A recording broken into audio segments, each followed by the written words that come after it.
오늘 본문 우리 요한복음 17장 우리 1절부터 5절 말씀을 중심으로 그 영광을 위한 기도라는 제목으로 함께 은혜를 나누기를 원합니다.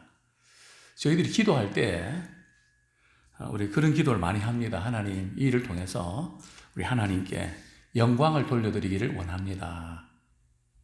이렇게 기도는 하는데 실제로 그 문제가 해결되면 영광으로 이어지는 경우들이 그렇게 많지 않은 것을 보게 됩니다. 사실은 이제 그런 기도는 좀 잘못된 기도죠. 물론 하나님께서 우리의 연약한 모습의 기도도 받아주시지만은 오늘 예수님의 기도는 영광을 위한 기도입니다. 그러니까 우리의 기도는 항상 목적이 문제 해결에 초점 맞추는 것이 아니라 바로 하나님께 영광 돌려드리는 그 일에 맞춰지기를 원합니다.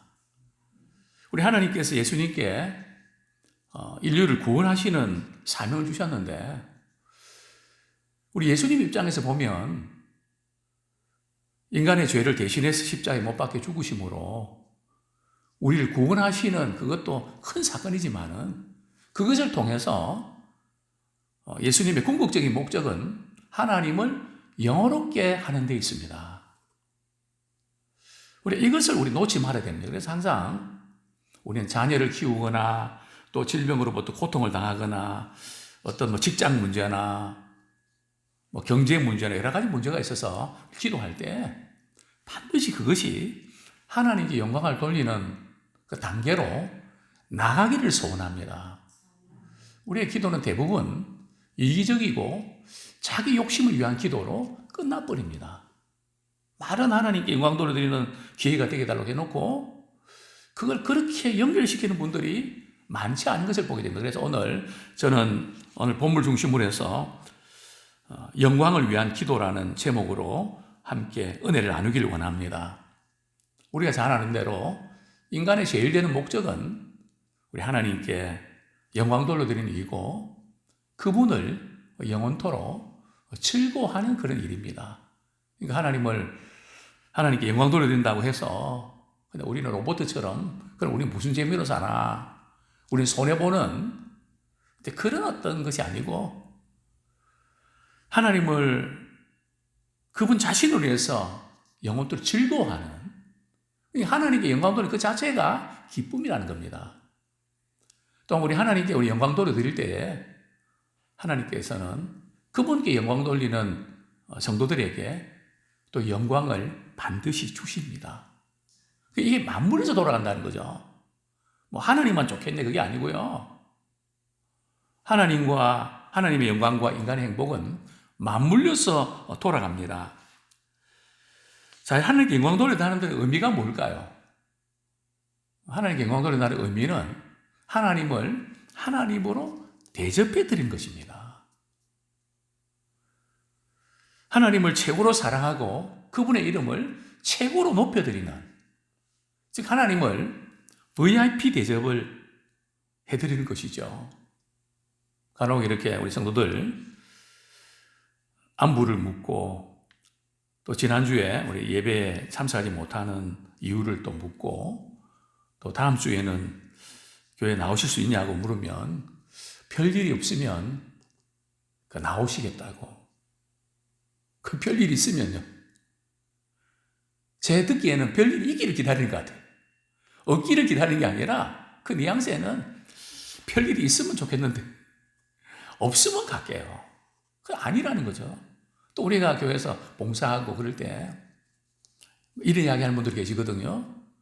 나 오늘 집에 무슨 일이 많아서 못 올 뻔했는데 그냥 할 수 없이 왔다고. 그때 하나님께서 그 이야기를 들으시고 어떻게 느끼실까요? 어떤 것보다 우리 하나님이 우리를 부르시면 거기에 최우선 누리고 하나님, 제 삶은 우리 하나님 오다 내리시면 그것이 제일 먼저입니다. 하나님 사랑합니다. 하나님 영광 받아주십시오. 우리는 이런 믿음의 사람 되기 원합니다. 하나님께 영광 돌리는 이 의미, 특별히 오늘 우리 요한복음 17장은 일명 제사장의 기도라고, 대제사장 기도라고 합니다. 즉 예수님의 이 기도는 오늘 본문 보면 유언 같은 기도임을 알게 됩니다. 아버지여 때가 이르렀사오니 1절에 보면, 즉 예수님의 십자가의 고난의 때가 이르렀다는 거죠. 이제 고난의 시간이 임박했다는 겁니다. 그런데 이 대제사장의 기도, 이 유언의 기도 속에서 우리는 예수님의 소원을 읽을 수 있습니다. 예수님의 최고의 소원은 무엇일까? 그 유언 같은 기도라는 거죠. 다른 건 몰라도 이것만큼은 이루어지기를 원하는 간절한 그런 기도라는 뜻이죠. 특별히 오늘 우리 요한복음 17장은 세 부분 나눌 수 있는데요. 첫 번째는 1절부터 5절은 예수님 자신을 위한 기도입니다. 1절부터 5절, 오늘 읽은 본문이죠. 예수님 자신을 위한 기도고요. 또 6절부터 19절은 제자들을 위한 기도입니다. 6절부터 19절은 제자들을 위한 기도. 그리고 20절부터 26절까지는 장차 교회가 세워져서 성도들을 위한 기도입니다. 우리 20절부터 26절까지는 성도들을 위한 기도입니다. 즉 예수님께서는 오늘 요한복음 17장 이 대제사장의 기도를 하시는데 장소가 어딜까요? 겟세마네일까요? 또 다른 곳일까요? 지금 이 장소는 겟세마네 기도가 아닙니다.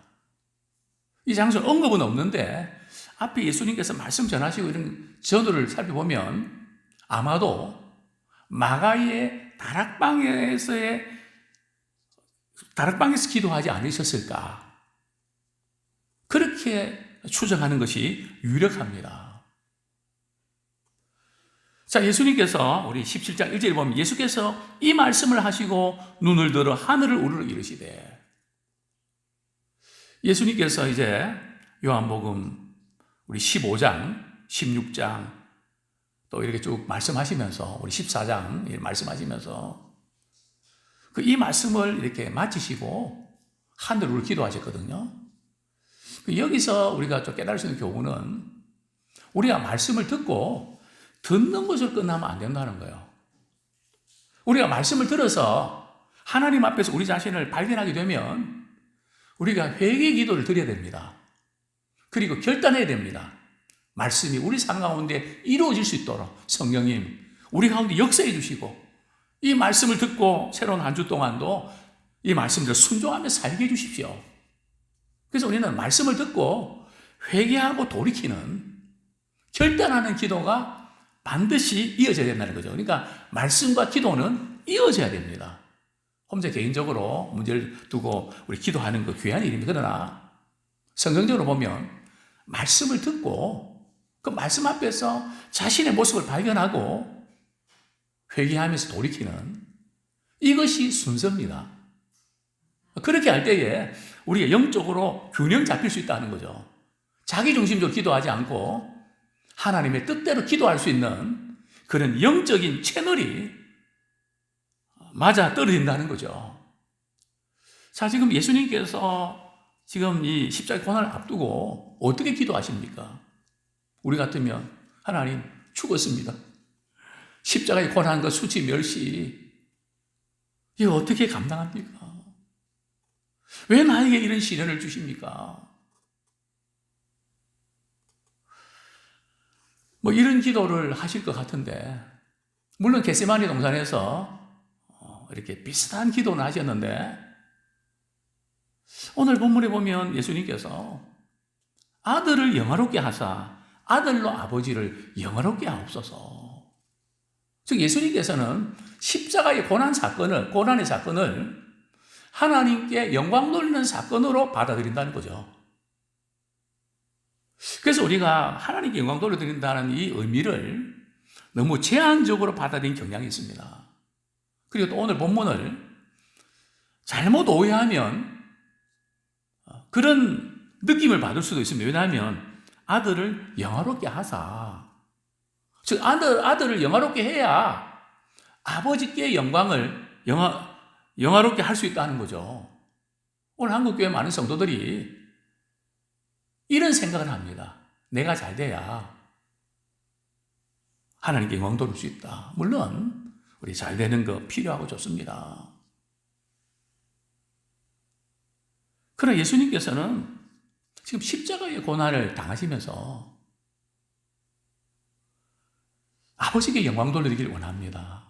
지금 십자가에 고난 당하는데 그게 어떻게 하나님께 영광 돌리는 것과 연결되냐는 거죠.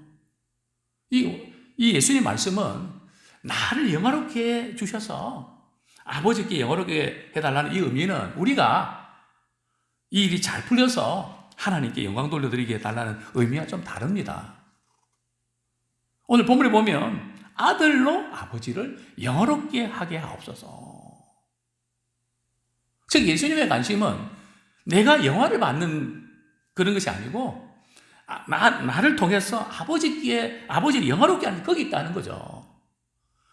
즉 우리가 성공하든지 실패하든지 고난이든 또 여러 가지 잘 일이 풀리든 간에 그것을 통해서 우리를 통해서 고난을 통해서 성공을 통해서 우리 하나님을 영화롭게 하는 그 일에 쓰임받기 원합니다.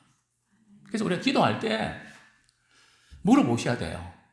제가 이전에 제게 필요한 것을 위해서 하나님, 제게 물질적인 도움이 필요합니다. 하나님, 그래야 학교 등록을 할 수 있는데 제게 물질을 주십시오.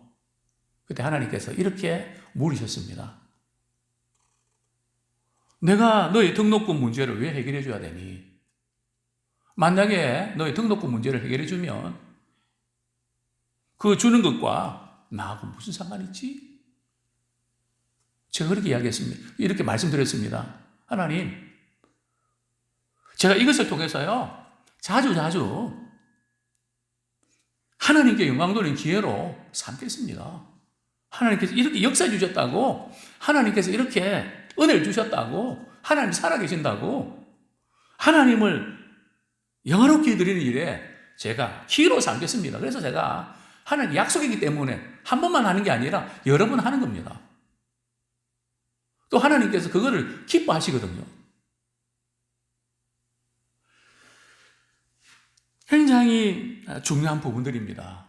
우리를 통해서 하나님을 영화롭게 하는 도구로 우리가 쓰임받기를 소원합니다.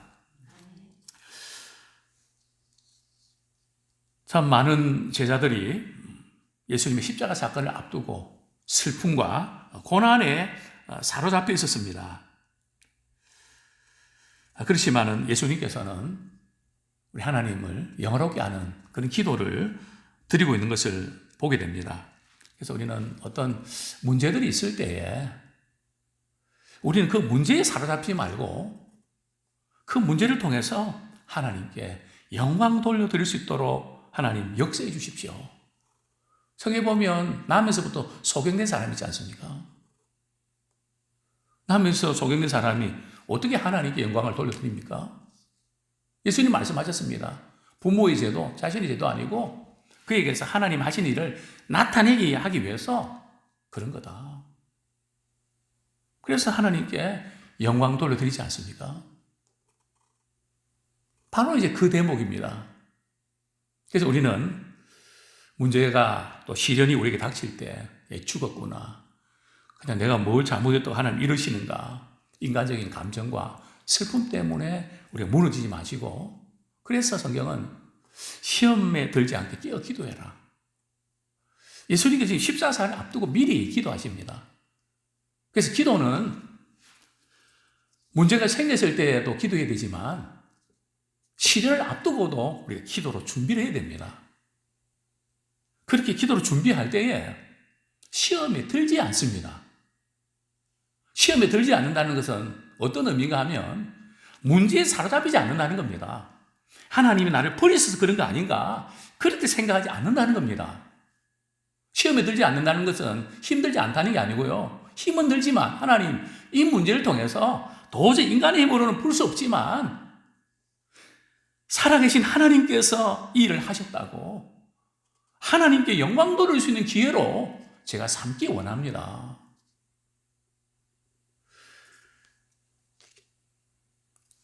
어떤 참 유명한 분이 암에 걸렸습니다. 참 성공한 사람인데 대단한 사람입니다. 그러나 어떤 분의 설교 테이프를 두고 도전을 받았습니다. 그분은 무슨 일을 하든지 하나님의 영광을 위해서 살았다고 했는데 나는 지금까지 물질, 명예, 지식 이 모든 걸 가지고 나만 위해서 살지 않았나. 그래서 이분이 기도했습니다. 하나님, 이제 남은 생에 얼마 될지 모르지만 하나님의 영광을 위해서 살겠습니다. 그렇게 기도할 때에 기적이 일어났습니다. 그 병이 고침을 받았습니다. 그러니까 우리의 기도가 초점이 치료를 앞두고 문제에 맞추지 말고 하나님, 제 이 병을 고쳐주시면, 이 문제를 해결해 주시면 하나님께 영광 돌리는 기회로 삼겠습니다. 그러니까 우리 기도 응답 받고 다른 사람한테 자랑하는 것 같아서 받은 은혜를 나누지 않고 그냥 보내면 안 됩니다. 떠벌려야 돼. 자랑해야 됩니다. 나를 자랑하는 것이 아니라 나를 살려주시고 나를 구원하신 내 믿음이 좋다가 아니라 정말 하나님 앞에서 부족하고 연약하고 죽을 수밖에 없는 죄인인데 하나님이 그렇게 나를 건져주셨고 나를 살려주셔서 여기까지 올 수 있었다고. 그래서 우리 하나님께 영광 돌려드리는 우리가 되기를 소원합니다. 우리는 발등에 떨어진 불을 끄기에 급급하지 말고 이 일을 통해서 우리 하나님께 영광 돌려드리는 기회로 삼기 원합니다. 그런데 예수님께서 하나님께 영광 돌려드리는 그 일이 뭘까요? 그것은 다른 것이 아니고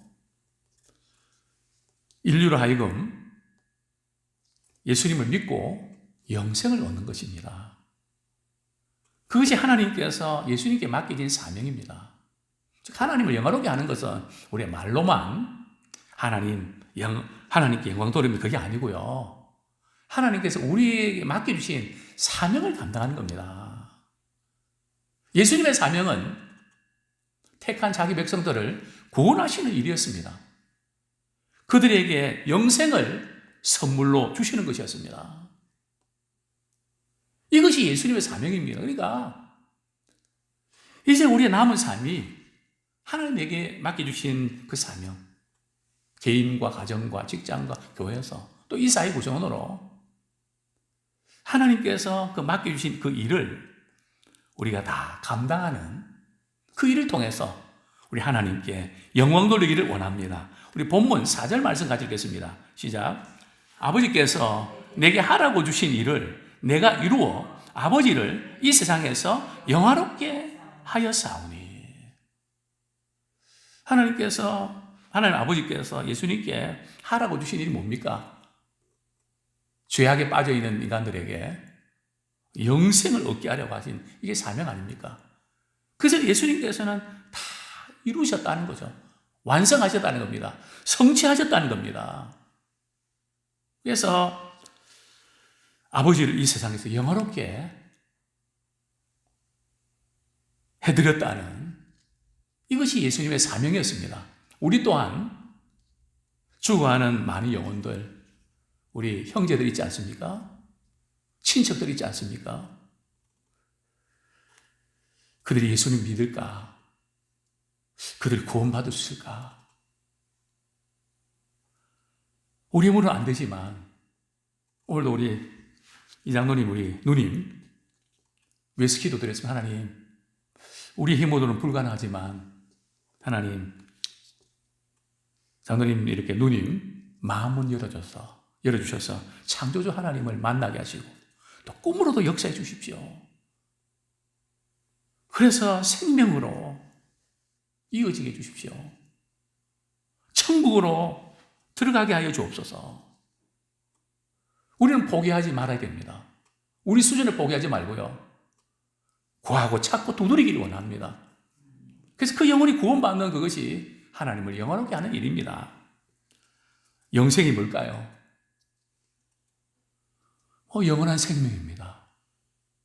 근데 영생은 신자에게만 있는 것이 아니라 불신자에게도 있습니다. 이 영원한 생명을 어디서, 누구랑, 어떻게 보내는가가 중요합니다. 우리는 영원한 생명을 천국에서 우리 주님과 함께 축복을 누리며 살기를 원합니다.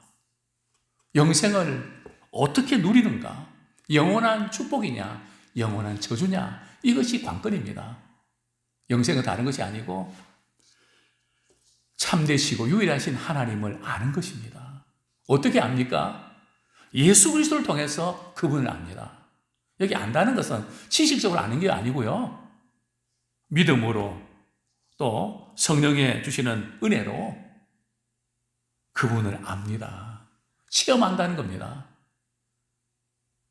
바로 예수님께서는 이것을 우리에게 주시기 위해서 십자가의 고난을 당하셨고 십자가 고난을 통해서 부활 승천으로 이어지고 그것이 하나님께 영광을 드리는, 그래서 전 세계에 예수 믿는 사람들이 교회에 나와서 예배드리고 정말 하나님께 영광 돌려드리는 그 일을 이루시지 않으셨습니까? 이제 말씀을 맺겠습니다. 5절 말씀 읽고 말씀 정리하겠습니다. 시작. 아버지여, 창세전에 내가 아버지와 함께 가졌던 영화로서 지금도 아버지와 함께 나를 영원롭게 하옵소서. 예수님 십자가 사건을 앞두고 그 십자가 사건을 통해서 인류가 구원받는 일을 통해서 하나님께 영광 돌려드리는 이 부분을 바라보셨습니다. 그뿐만 아니고요. 창세전에 삼일째 하나님께서 성부, 성자, 성령께 누렸던 그 영화를 바라보면서 그것을 위하여 기도하십니다. 그러나 우리는 고난과 시련에 사로잡혀서 그 너머에 하나님 주신 영광을 바라보지 못하고 또 어떤 때는 고난 문제가 해결됐음에도 불구하고 하나님께 영광으로 이어지지 못했던 자녀를 키우고 직장을 다니고 우리가 사회생활하고 교회를 섬기면서 이제 우리의 남은 날이 얼마일지 모르지만 그것이 정말 하나님께 영광 돌려드리는 기회로 연결되어지길 원합니다. 저는 그저께도 기도했습니다. 하나님, 암흑에 노벨상 수상할 수 있도록 도와주십시오. 그래서 하나님께 영광 돌려드리게 해주십시오. 하버드 대학 교수인데 너가 어디 가든지 상을 받으면 제일 먼저 소감을 하나님께 영광 돌려드린다고 고백해라. 내가 기도할게. 그리고 노벨상 수상 받으면 나 초청해라. 매일 기도는 못하지만 기도한다. 다른 거 아니고 노벨상 받는 게 문제가 아니고 그걸 통해서 하나님께 영광 돌리는 모습을 보고 싶은 겁니다. 이제 우리의 삶이 우리가 무엇을 하든지 우리를 통해서 정말 하나님께 영광 돌려드리는 그 부분으로 연결되어지는 복된 삶이 되기를 축원합니다.